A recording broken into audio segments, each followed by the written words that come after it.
sermon scripture this morning comes from the Gospel according to Luke chapter 15, verses 1 through 3 and 11b through 32. Hear now the word of God. Now all the tax collectors and sinners were coming near to listen to him. And the Pharisees and the scribes were grumbling and saying, "This fellow welcomes sinners and eats with them." So he told them this parable. There was a man who had 2 sons. The younger of them said to his father, "Father, give me the share of the property that will belong to me." So he divided his property between them. A few days later, the younger son gathered all he had and traveled to a distant country, and there he squandered his property in desolate living. When he had spent everything, a severe famine took place throughout that country, and he began to be in need. So he went and hired himself out to one of the citizens of that country, who sent him to his fields to feed the pigs. He would gladly have filled himself with the pods that the pigs were eating, and no one gave him anything. But when he came to himself, he said, "How many of my father's hired hands have bread enough and to spare, but here I am dying of hunger.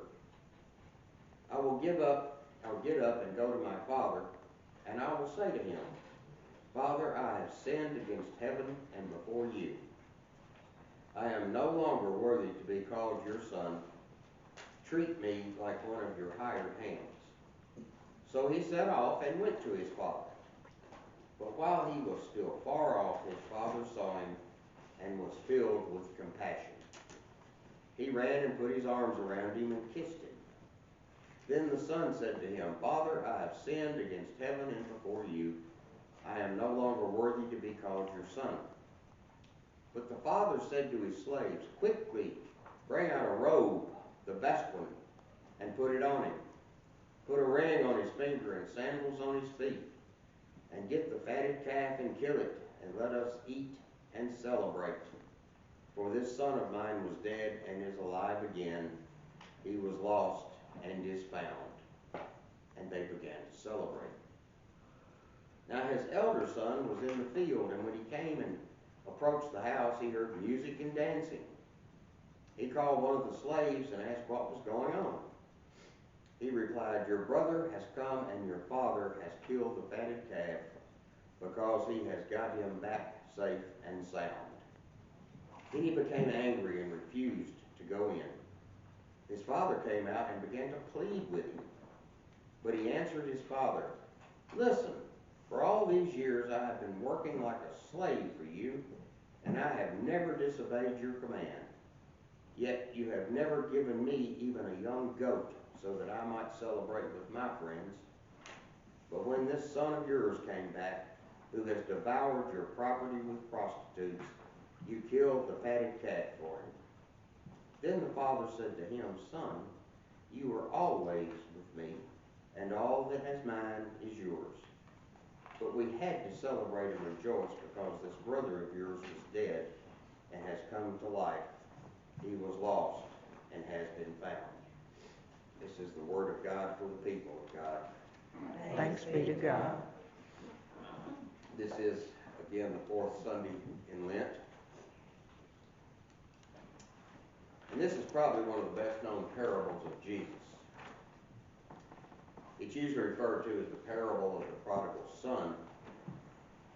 And according to the Merriam-Webster dictionary, the word prodigal means one who spends lavishly or foolishly, or one who has returned after an absence.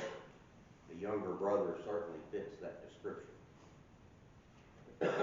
So, that being said, is it the younger or the older son in the parable who usually gets most of the attention? Is it the guy who runs away from home, spending all his inheritance on wild living? Or the older son who stays at home and does what is often interpreted as being the right thing? There's no doubt that most sermons on this parable have concentrated on the younger brother, the prodigal son as he's known. But when we do this, I think we miss the point of this message. Because there are indeed two brothers, and both of them represent a different way of being alienated from God, and a different way to seek acceptance into the kingdom of God. Also, please notice, if you will, that at the beginning of Luke chapter 15, we see that there are really two groupings of people who are gathering around to hear Jesus. The first group is the tax collectors and sinners.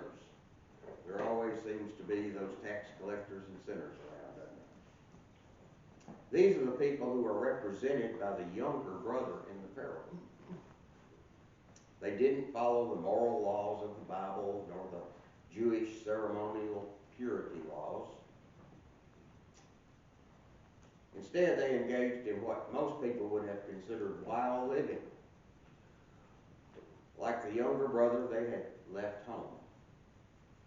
And they did this by leaving the traditional morality of their families and the so-called respectable people of society. The second group of people listening to Jesus were the Pharisees and the teachers of the law. They are represented by the older brother in the story.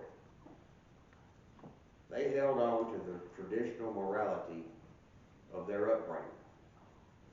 They studied and obeyed the scriptures. They worshiped and prayed constantly. They were devout. They were respectable. And Luke takes special pains to show us how different each group responds to Jesus. The so-called younger brothers, the outcasts of the story, continually flocked to Jesus. And this was the normal pattern of Jesus' ministry, was it not? Most of Jesus' followers were people who had lived some pretty wild lifestyles. The prostitutes, the drunkards, the outcasts, the marginalized, and yes, even the hated tax collectors. They continually gathered around Jesus. And this made the religious people scratch their heads. It also made them angry and perhaps a bit jealous. And so Luke summarizes the complaint of the moral and religious leaders as this: this man welcomes sinners and eats with them. Now, to sit down and eat with someone in the ancient Near East was a sign of acceptance. It meant that you were accepting them, they were accepting your hospitality. It was a bond of sorts to sit and eat with someone. How dare Jesus reach out to sinners like that? How dare he? That's what they were saying. These people never come to our services. Why do they want to go and listen to Jesus all the time? So, who is Jesus' teaching in this parable really directed toward? It's to the second group, is it not? It's to the Pharisees and the teachers of the law, who are gathering about him and judging the folks who are coming to hear him. Yes, this parable talks about two sons, along with a father who, by the way, represents God. And it reaches its climax with a powerful plea for the older brother, to change his heart. The targets of this parable aren't wayward sinners. They aren't the outcast, but the religious people, the spiritually blind, the narrow-minded, the self-righteous, and how these things were destroying both their own souls and the lives of the people around them.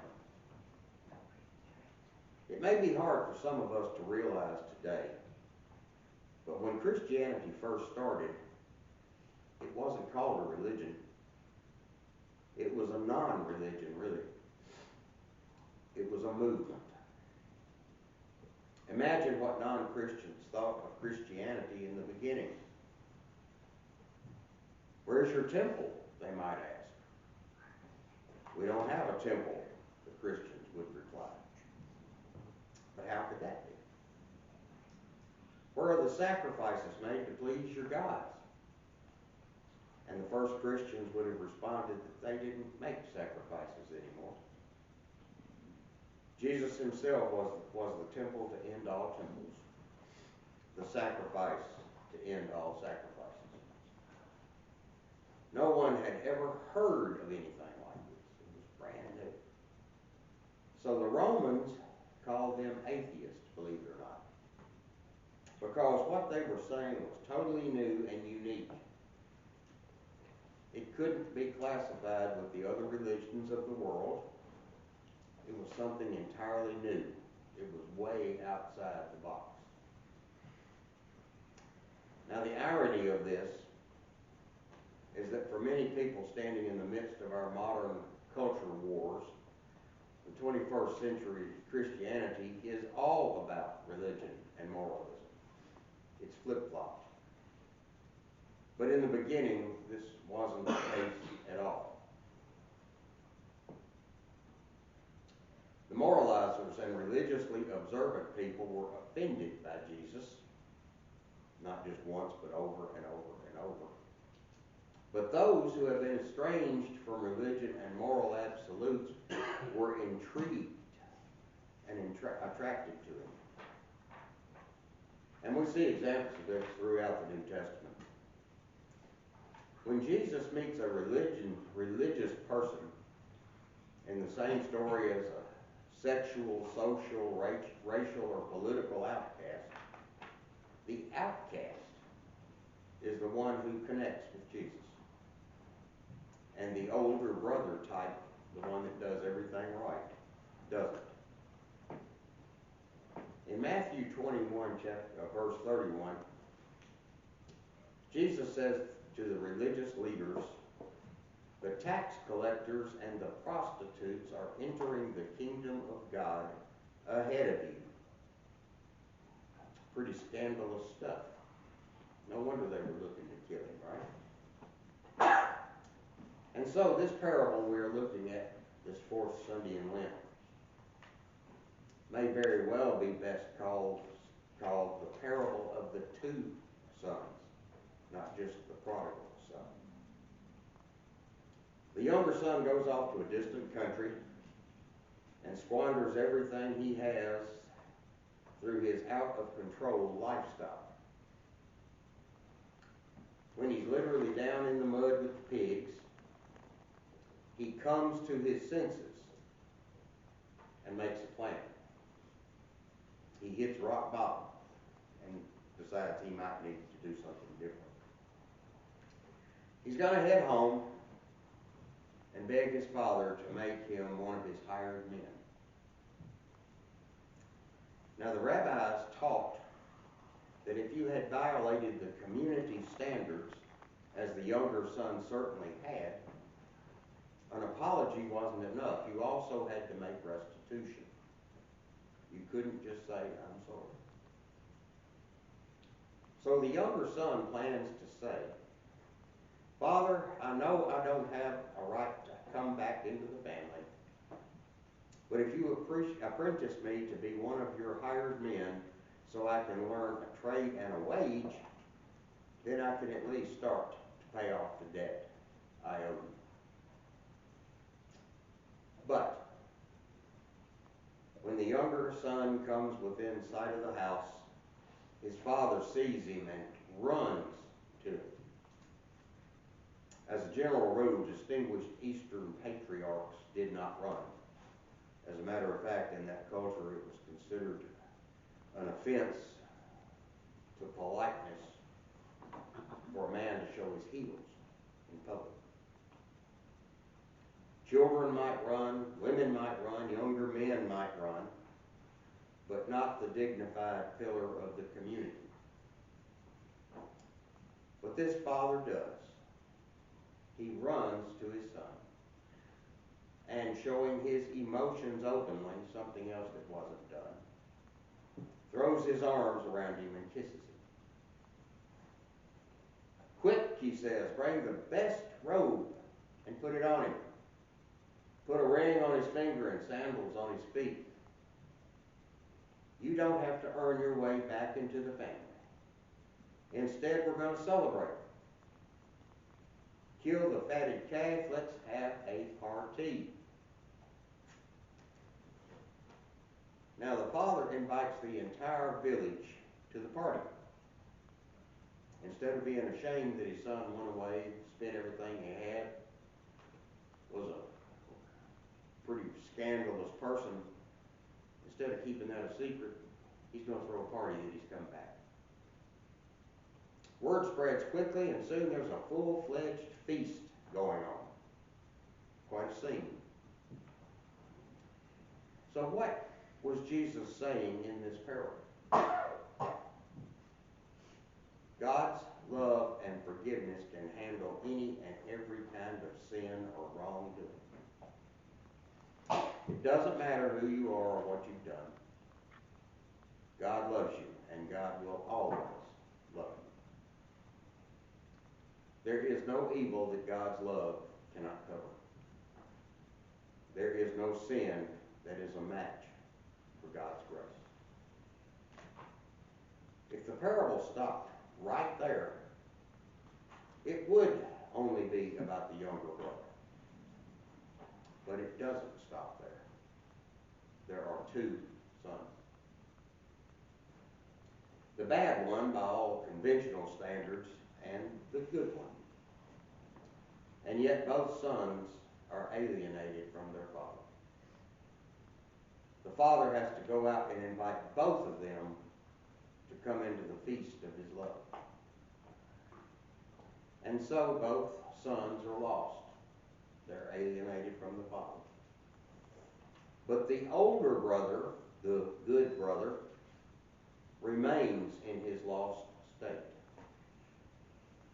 The bad son, the younger brother, enters into the father's feast, but the good son will not. The lover of prostitutes is saved, but the man who is morally righteous is still lost. We can almost hear the gasps of the Pharisees and teachers of the law when Jesus finishes telling this parable. It is the complete reversal of everything they had ever been taught. But Jesus doesn't simply leave it at that. It gets even more shocking. Why doesn't the older brother enter God's party? He himself gives the reason. He says, I have never disobeyed you. It's the older brother's pride and self-righteousness that creates a barrier between him and his father. And that is because sin is not just breaking the rules. It is putting ourselves in the place of God as Savior, Lord, and Judge. Now there are two ways, there may be more than that, but there are two main ways of being your own Savior and Lord. One is to break all the rules and go your own way, denying that you need any grace in your life, denying that there's anything wrong. The other is to keep all the moral rules and rely on your own goodness to save you. A wise theologian said, the gospel of Jesus is not a religion or an irreligion, morality or immorality, moralism or relativism, conservatism or liberalism. It is something else altogether. In other words, it's not just black and white. It's that we are all sinners. We all fall short. We are all equally loved and equally sinful. We all need Jesus and His grace. Could Jesus be saying in this parable that the people who confess that they aren't particularly good are moving toward God? Because the prerequisite for accepting grace, for accepting God's grace, is to know you need it. You've got to know you need it before you can accept it. During this season of Lent, I invite you all to admit your need of God's grace and love, confess your sins, and accept God's forgiveness and love. Come into the party. No one need be left out. Amen. Our hymn of invitation, number 357, Just As I Am. Would you stand as you're able, please?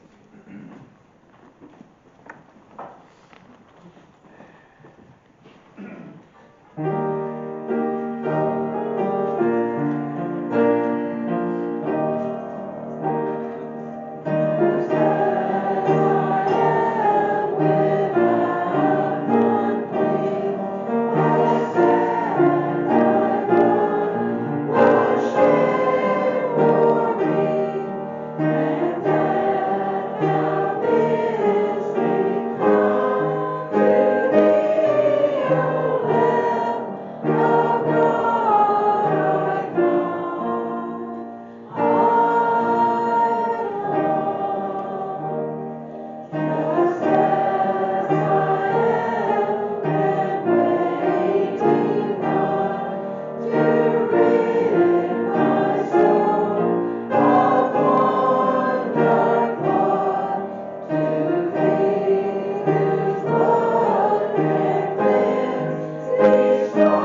now the benediction. In Christ we are a new creation. In Christ the lost are found. In Christ those who were dead find new life. In the name of the Father, Son, and Holy Spirit.